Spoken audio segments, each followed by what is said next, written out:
Hi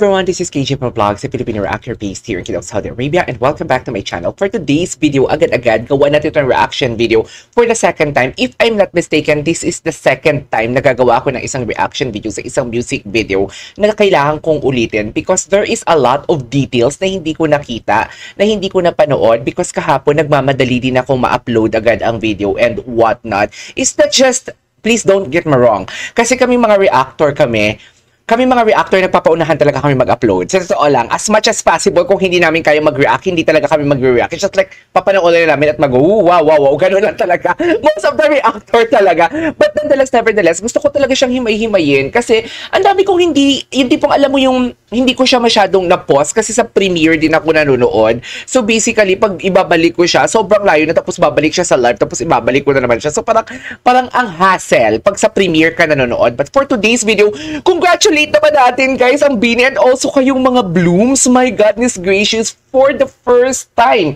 wala pang 24 hours, naka 1 million, sobrang 1 million hits. If I'm not mistaken, nasa ilan na siya tayo ngayon? Wait lang. Hindi ko siya makita. Wait. Papanoorin, patitingnan natin kung ilang million views na siya for today's video ang Bini. Grabe. Sobrang grabe. Nag-trending siya, di ba? Wait, 2.7 million in just 17 hours since it was published. Can you imagine that? Who would have thought? Actually, ako talaga, hindi ako nagdalawang isip. Naniniwala talaga ako sa na magbo-boom talaga sila kasi there are the first, for your information guys, sa mga bagong blooms lang dito, no? Bini is the first girl group na ginawan ko ng reaction video. Because, sa lalaki naman, the first boy group na ginawan ko ng reaction video is SB19. Kasi hindi talaga ako more into K-pop. Something like that. This is not the cup of my tea na ganitong klaseng mga grupo, ganitong klaseng kanta. Before, hindi talaga ako nag-idol nito sa totoo lang. Ang gusto ko lang Regine Velasquez, Julian Sanoso. Yan, mga individual singers, mga ganon, yung mapanakit na mga kanta. But natutunan ko talaga because of them. Naalala ko pa nga dati na, kaya hindi ako gumagawa ng reaction video sa mga Bini na yan or mga girl group nila kasi mga pabebe sila, yung mga kanta nila parang hindi yung tipong push na push. Diba? Ganun talaga yung sabi ko talaga and binati ko sa kuntater na how dare you na sabihin mo na ay ihalin tulad mo ang Bini sa mga pabebe. Ganon. Pero hindi sila pabebe na guys kasi nagumawa din ako ng ibang reaction video ng mga girl group right after Bini. Kasi ang Bini talaga yung tipong nag-break talaga ng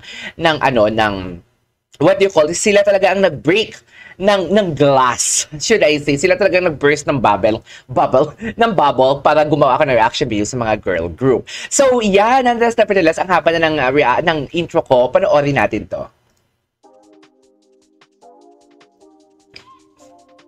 This is one thing that I noticed about them, no? They are featuring Filipino breakfast or Filipino food, Filipino merienda in this music video. Yan lang din napansin ko. And ang bongga lang kasi sabi ko kahapon, kung nakapikit ka or kung hindi mo kung hindi mo alam ang Bini and what, na tapos bigla na ito magpe-play, sasabihin mo talaga na, ay, international ang kumanta nito, hindi Filipino. Kung ako Filipino, tapos mapapakinggan ko to, ay, Filipino palang kumanta nito.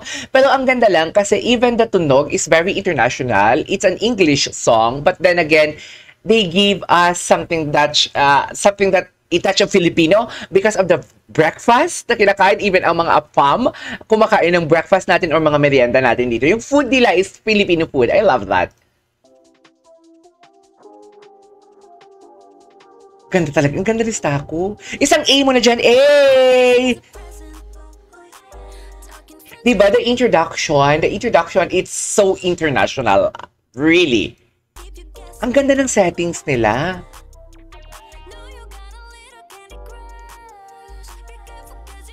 Nag-stream na ba kayo kahapon? Ako nag-stream ako.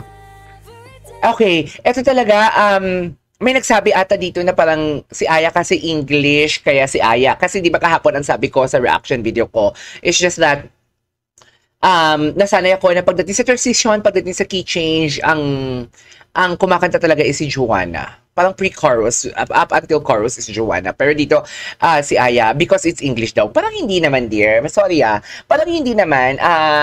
Joanna can execute naman. Maybe because the tone of the said song is, kung i-execute ni Aya, maganda ang delivery, something like that. Siguro ganun lang. Ganda ni Aya.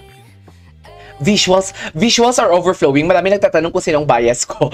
Actually, from the beginning, Mika is my bias, pero ang lahat sila ngayon nalalove ko. After I reacted the Biniverse concert, lahat sila napapansin ko. Si Maloy dati hindi ko napapansin. Si Colette hindi ko dati napapansin. As in, ang utak ko lang talaga, it's Mikaya. Mikaya talaga, pero lahat sila ngayon favorite ko na, and parang hinahanap ko na palagi si Colette and Maloy. So, basically, sabi ko nga kanina, pwede ba yun na ang naging bias, may ultimate bias, kasi wala akong bias wrecker eh.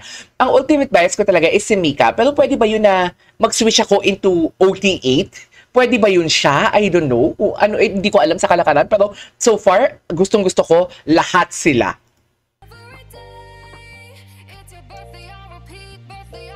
Ang ganda ng boses. Diba? Ito yung transition na to na parang, oh my God, it reminds me of Baby Monster or XG na mga alam mo yung mga girl group based alam mo yung dinodominate yung K-pop world. Parang ganun yun eh. Ganun yung nakikita ko sa ganitong transition. Kasi usually, ang sabi ko kahapon, ang kanilang transition, this is not something like this. Ang kanilang transition, pag gumawa sila ng mga video, or music video from garden to beach, mga ganun, from bedroom to tapos sa labas ng room, tapos mag-isa lang yung kakanta. Pero dito transition talaga sila, malalang transition. Ang ganda ng kanilang what you call this concept. And also, oh my goodness gracious, they are so beautiful. Really, napatweet talaga ako kahapon. Like visuals, vocals are on point. Ang ganda. Ang ganda nila umaura dito. Sorry if ang dami kong pauses kasi gusto ko lang talagang i-dissect talaga kasi kahapon nakukulangan ako sa reaction video ko. Parang hindi ko talaga siya na-dissect and hindi ko naibigay yung totoo, hindi naman totoo, kundi kulang. Yung kumpleto, gusto ko kumpleto talaga yung what you call this, yung thoughts and opinions ko. In fairness dito, slay si Joanna and si Taku, si Stacy. Ay, ganda ni Sheena, my God. Oh my God. Oh my God. Oh my God. Kamukhang yun si Sarah Geronimo. Diba? Kamukhang yun si Sarah Geronimo. Minsan si Colette nakikita ko as Nadine Lustre, Joanna, Nadine Lustre, at Sarah Geronimo. Ito, kamukha niya si Sarah Geronimo. And wait lang, something like may touch ng Filipiniana ang kanilang I don't know, hindi naman yung tipong design, but the tela, parang unang kita ko, parang, ay, very Filipiniana. Ganon. Tama ba? Yung dito, yung lace, no? Very Filipiniana. Kailan ilalabas yung nila? Ganda. Alam mo, I have to be honest with you. Eto prangkahan to kasi prangkahan din naman dito sa reaction video ko. Ang pinakamaganda dito, lahat sila maganda, pero pinakamaganda dito si Colette. Colette really caught my attention here. Sa totoo lang, iba ang ganda ni Colette. Ang nipis ni Colette dito for today's video. Ang nipis niya. And they are dominating the world talaga. Cherry on top. Oh, Maloy. Alam ko naman si Maloy talaga yung kumakanta ng Cherry on Top. May konting hagod na may konting landi ang Cherry on Top ni Maloy, no? Cherry on Top. May konting landi talaga doon. Tapos dito ko lang din nakita. Ngayon ko lang ito napansin. Yan, no? Yung kanyang execution. Yung kanyang choreo dyan. May hagod pala talaga siya. Pagdating sa Cherry on Top.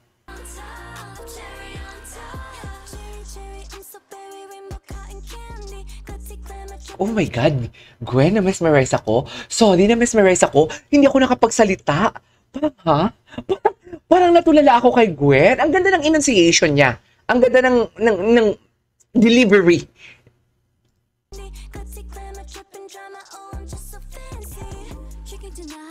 Oh yes, oh my God, Sheena, humahabol din si Sheena. Humahabol din si Sheena sa pagandahan kay Colette here. Diba si Sheena dito, no? Oh yes, of course. Oh, look at that eyes, look at that aura, look at the emotions that she is investing sa part niya. Oh, I love it. fierce. Fierce na hindi mo kailangan maging strong. But if fierce ka lang talaga, itsura mo lang talaga. Ganon. Charis. Oh, yes!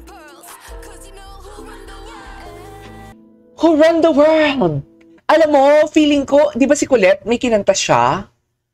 Tapos ito, may kinanta. Parang, alam mo yung, I don't know, hint ba yan? Or what? Hint na ba yan? Kasi if I'm not mistaken, nabasa ko sa isang, what they call it, sa US na ito ginawa ang kantang to eh. Ang nag-compose nito. Para something like, basta na sa US sila at marami pa daw kanta ang Bini na ilalabas aside from this one. Ang ganda nito, grabe, Who Run the World na talaga, oh.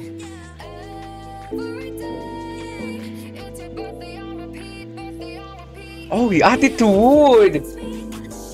Yes, ang ganda ng part ni Sheena. Ang ganda ni part ni Sheena.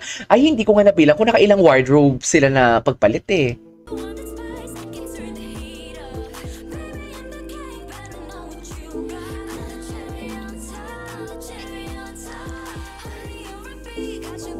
Oh my God, kulit! Totoo ba? Yes! Napasarela shoot na kayo! Ganda ni Sheena, gagigs! Ako, may in love lalo si Kai Soto niyan. Why?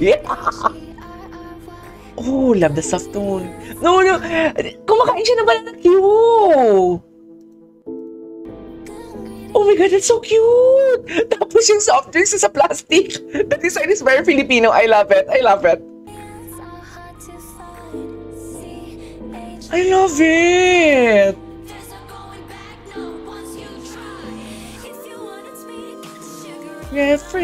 Grabe si... Ay, akala ko si Aya. It's Sheena. Parang Aya, Mika, Aya, and Juan ang maraming line and kulit. Actually, sana may gumawa ng line distribution. Oh, yes. Gaganda nila, dear. Nakaka-proud, no? Herry. Alright! Ito talaga parang na-satisfy na talaga yung buds ko sa paggawa ng reaction video na to. Kasi hindi siya pwedeng madaliin talaga like 8 minutes. Hindi siya pwede ilang minutes. Hoy! 12 minutes. Grabe, 12 minutes. Actually, pa 13 minutes na tayo. So yeah, that is our for today's video. This is KJ Vlogs and see you on my next vlog. Bye!